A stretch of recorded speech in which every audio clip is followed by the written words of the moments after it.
What's up, everybody? It's JT Sports back to you guys with another video. In this video, I'm going to be talking about the 10 best Offensive Rookie of the Year candidates for the 2019 NFL season. So, before I begin, make sure to like the video and subscribe to the channel. Our goal is to hit 3,000 subscribers by the end of the month of June. So, make sure to help us reach that goal by liking the video and subscribing to the channel, and also comment some more video ideas that you would like to see in the future. So, 10 best offensive rookie of the year candidates. And at number 10, I have Marquis Brown. Now, Marquis Brown was the first wide receiver drafted in this year's past NFL draft. And the Baltimore Ravens is an interesting spot for him because they have a very young wide receiving core. Willie Snead is a veteran, but he's still fairly young. Jordan Lastly is a guy who I'm expecting to start for the Baltimore Ravens. And Marquise Hollywood Brown, I don't know if he'll play outside or if he's going to play slide. That's a big question for me. But no matter where he plays, I'm gonna put him on this list. Now, it all depends on how much Lamar Jackson develops as a passer.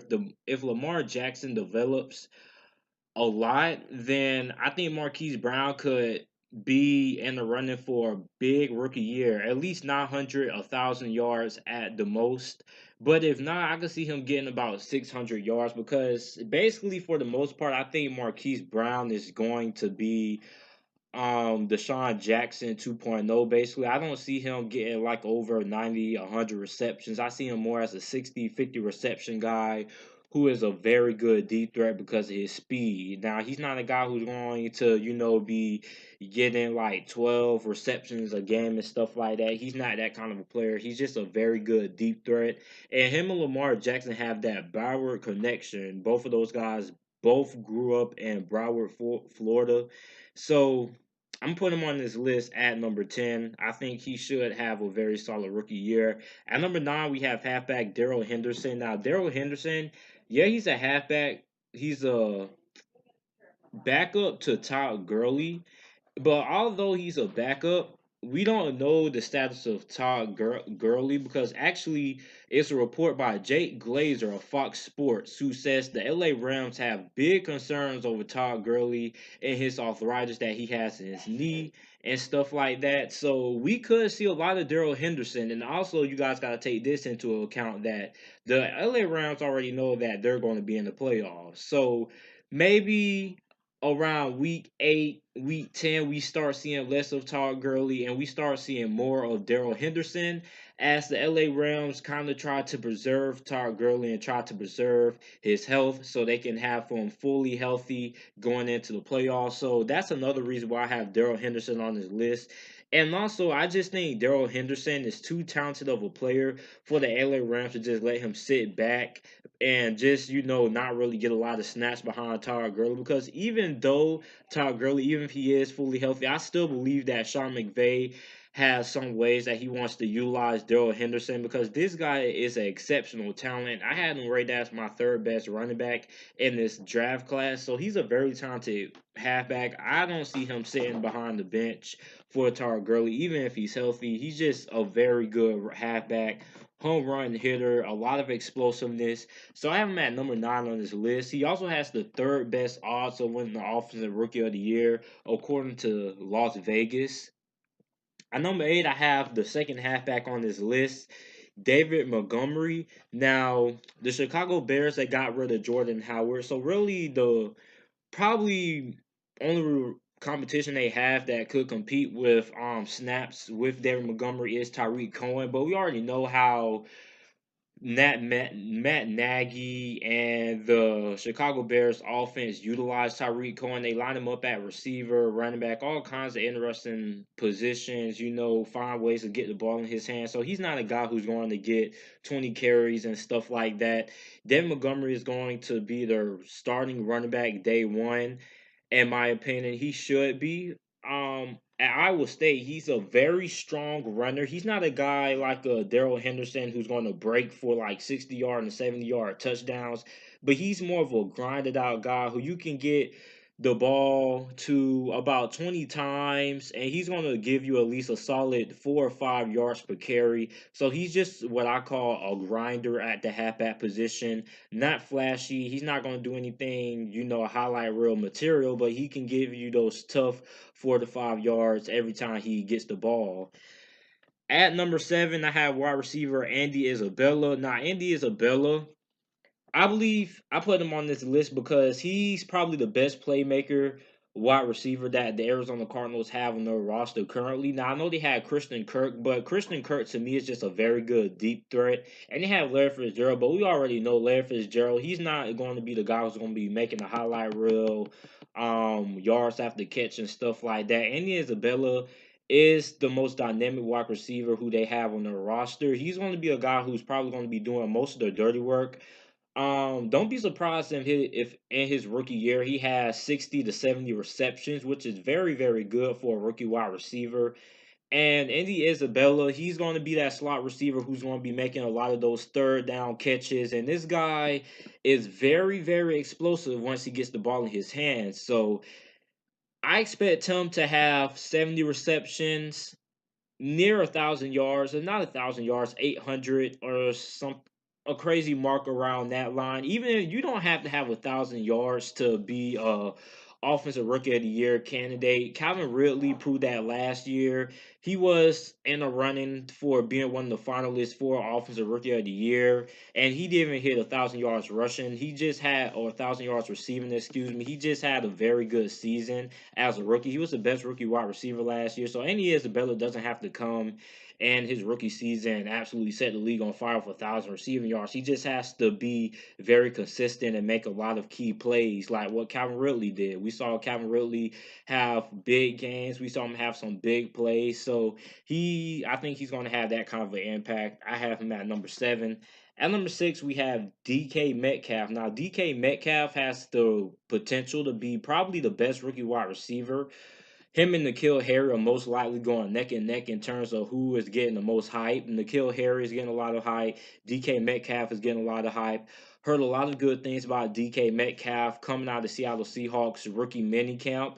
And it remains to be seen if he's going to be that guy who replaces Doug Baldwin or Tyler Lockett. And my prediction, my estimate, I think Tyler Lockett will probably be the most likely candidate to be that number 1 wide receiver and replace Doug Baldwin since he's been on the Seattle Seahawks roster a lot longer, has experience. DK Metcalf, he might come into the NFL like we see most rookie wide receivers with cold feet, and don't really do anything until like week 10. That's when we start seeing these rookie wide receivers really start establishing themselves.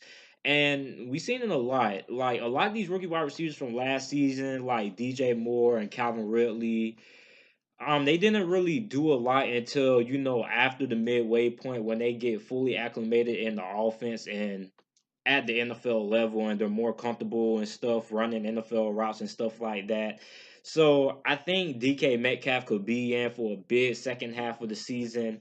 And I think that's going to what elevates him. And DK Metcalf is a really, really scary guy because I think he's a guy, once this guy gets going, he could be what 2014 Josh Gordon was. Because Josh Gordon, if you remember Josh Gordon when he played for the Cleveland Browns in 2014, that guy was the absolute freak show. DK Metcalf has that kind of potential. And imagine how good Josh Gordon could have been if he never, had all the off the field issues and stuff like that. That Josh Gordon could be probably one of the best wide receivers in the NFL if he didn't have the off the field issues. So DK Metcalf has that kind of upside. And I think he's going to be in the running for Offensive Rookie of the Year because I think Seattle's going to find a way to get him the ball. He's going to be a very good deep threat for the most part of next season. Number 5, we have Nikko Hartman. Now, we talk about DK Metcalf and N'Keal Harry getting a bunch of hype. Nikko Hartman is getting a lot of hype also.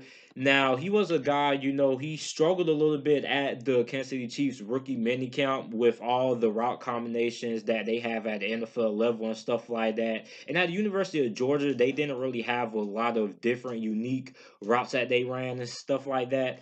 So Nikko Hartman, he's supposed to be the guy who's going to be replacing Tyreek Hill. Of course, he has that punt returner, kick return ability. He's a pretty solid route runner for the most part, and he has that speed. He's not as fast as Tyreek Hill to me, but he has that X factor speed. And Andy Reid, being an innovative offensive play caller, should find ways to get Miko Hartman the ball. And unlike all these other rookie wide receivers that I have on this list, I don't think Kansas City is going to waste any time finding ways to get Miko Hartman the ball. I think Andy Reid is going to have him on reverses, wide receiver screens, and stuff like that. So I'm expecting Miko Hartman to have a very big impact in his rookie season really quickly than all the other wide receivers that I have on this list. And that's why he's probably Vegas has him favored as the second best receiver to have the second best odds to winning the Offensive Rookie of the Year award behind N'Keal Harry. So I think he's going to have a pretty big rookie year.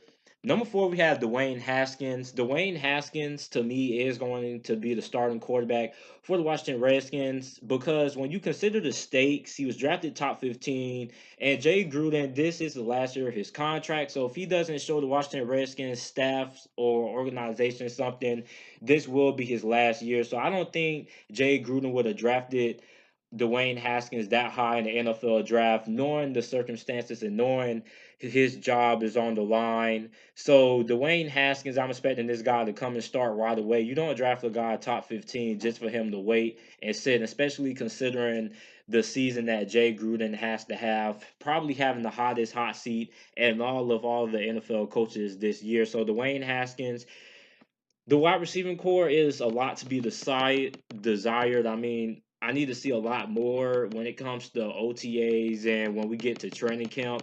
But overall, Dwayne Haskins should be able to have a pretty good rookie season from a rookie quarterback standpoint.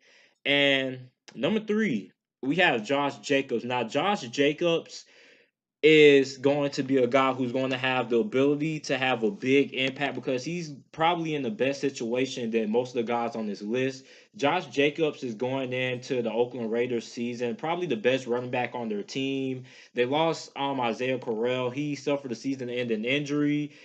And Doug Martin, they brought him back, but I don't think he's going to be competing with Josh Jacobs for most of his snaps and carries, considering the fact that Josh Jacobs, to me, can do a lot more than what Doug Martin can. I think he's underrated in the passing game a lot. So I think he's going to have 75% of the Raiders' carries in that Oakland Raiders backfield this season. So with him having the ball in his hand and getting a lot of those carries, he's going to have the opportunity to, make a lot of plays and put himself in that Offensive Rookie of the Year category for that award when the season comes to an end. At number two, we have N'Keal Harry. We talk about DK Metcalf getting a lot of hype, but N'Keal Harry with this New England Patriots staff, that organization, Bill Belichick, Josh McDaniels, and then you have the greatest quarterback of all time, Tom Brady. They're going to find ways to get this guy the ball. Also have Demaryius Thomas on the other side of him, which isn't not too shabby. Then you got Julian Edelman. Then we potentially could have Josh Gordon coming back because Ian Rappert of the NFL Network has reported several times that Josh Gordon could come back and play this year, and it's really, really high that he can, and he could be back as soon as training camp. So with those into play, N'Keal Harry, he's going to have a lot of opportunities to catch a lot of passes and have a big impact his rookie year. And with Tom Brady throwing him the ball, Tom Brady is going to find ways to get this guy the ball. He's probably the most talented wide receiver that the New England Patriots have had in some while. And at number one, we already know who is going to be number one. Colin Murray.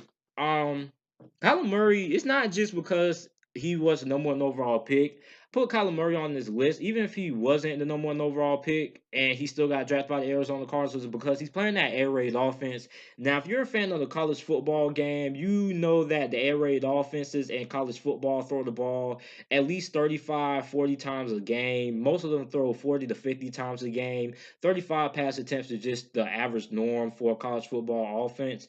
But in the air raid offense, they throw the ball nearly every play. And Colin Murray, he's going to have opportunities to run the ball. He's going to be throwing the ball over 30 times a game, which is an incredible amount considering how many times the rookies actually throw the ball. Most rookies, the coaches don't really want to put the ball in their hands a lot, so they mostly throw 25 times a game. But Kyler Murray, also what he can do running the football. So also you put him up with Cliff Kingsbury and also having experience in that air raid offense with Lincoln Riley at Oklahoma, having some of those similar concepts of that offense. So Kyler Murray has the best opportunity to win the Offensive Rookie of the Year award, and that's who I'm going with to win it. So let me know what you guys think about this down in the comment section down below. Who do you think is going to win the 2019 Offensive Rookie of the Year award? Make sure to like the video and subscribe for more NFL videos and content. And thanks for watching.